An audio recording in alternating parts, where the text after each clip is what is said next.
अधिवेशन सुरू होण्याआधीच विरोधक सकाळी चांगलेच आक्रमक झाले। विधान भवनाच्या पायऱ्यांवर आंदोलन करत फसवणूक नको, आरक्षण द्या, बनवाबनवी करणाऱ्या सरकारचा धिक्कार असो अशा घोषणा विरोधकांनी दिल्या। उपमुख्यमंत्री अजित पवारांचं सरकारी निवासस्थान विजयगडासमोर आशा सेविकांनी नागपुरात आंदोलन सुरू केलं।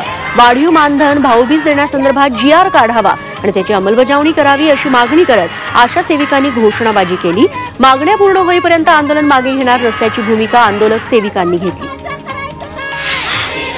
कोल्हापूरच्या इचलकरंजीत कत्तलखाना हटाव पंचगंगा बचाव मोर्चाचं आयोजन करण्यात आलं।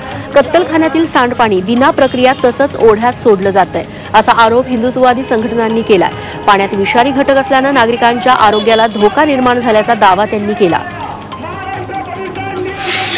नाशिक जिल्हाधिकारी कार्यालयासमोर लाल वादळ मुक्काम करणार आहे। वन जमिनींचे हक्क आणि अमृत नोनी आर्थो प्लस ये एक प्रूवन फॉर्मूला है। इसमें मौजूद नोनी फल के गुण और आयुर्वेदिक जड़ी बूटियां शरीर को जरूरी पोषक तत्व देने के साथ साथ हड्डियों और जोड़ों के घिसने, उनमें होने वाले सूजन और दर्द को रोकने में मदद करता है। दर्द मुक्त जीवन के लिए अमृत नोनी आर्थो प्लस। घरकुलसह विविध आदिवासींच्या मागण्या पूर्णपणे मान्य होत नाहीत तोपर्यंत हा मुक्काम असेल। यापूर्वी 2 ते 3 वेळेस मोर्चा काढूनही सरकारनं केवळ आश्वासन दिलंय।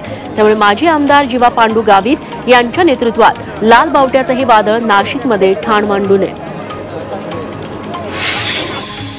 किसान सभेच्या लाल वादळी मोर्चातील एक आदिवासी कार्यकर्त्याचा मृत्यू झाला। 73 वर्षीय भाऊसाहेब बाबूराव गबे असं मयत व्यक्तीचं नाव आहे। ते दिंडोरी तालुक्यातील कसबे वणी गावचे होते। दिंडोरीपासून ते या मोर्चात सोबत चालत होते। त्यांच्यासह तिघांना तातडीनं नाशिक जिल्हा रुग्णालयात दाखल करण्यात आलं। यावेळी दोघांना उपचार करून पुन्हा मोर्चा स्थळी सोडण्यात आलं। राज्यातील सर्व बाजार समित्यांमध्ये कामगारांनी काम बंद आंदोलन पुकारलं। माथाडी कायद्याची राज्यभर अंमलबजावणी करावी तसंच बाजार समितीचे केंद्रीकरण करणारे 2018चं विधेयक मागे घेण्यात यावं यासाठी हा बंद पुकारण्यात आला। या बंदमुळे लासलगावसह नाशिकच्या 15 बाजार समित्यांमधील कोट्यवधींची उलाढाल आज ठप्प होती।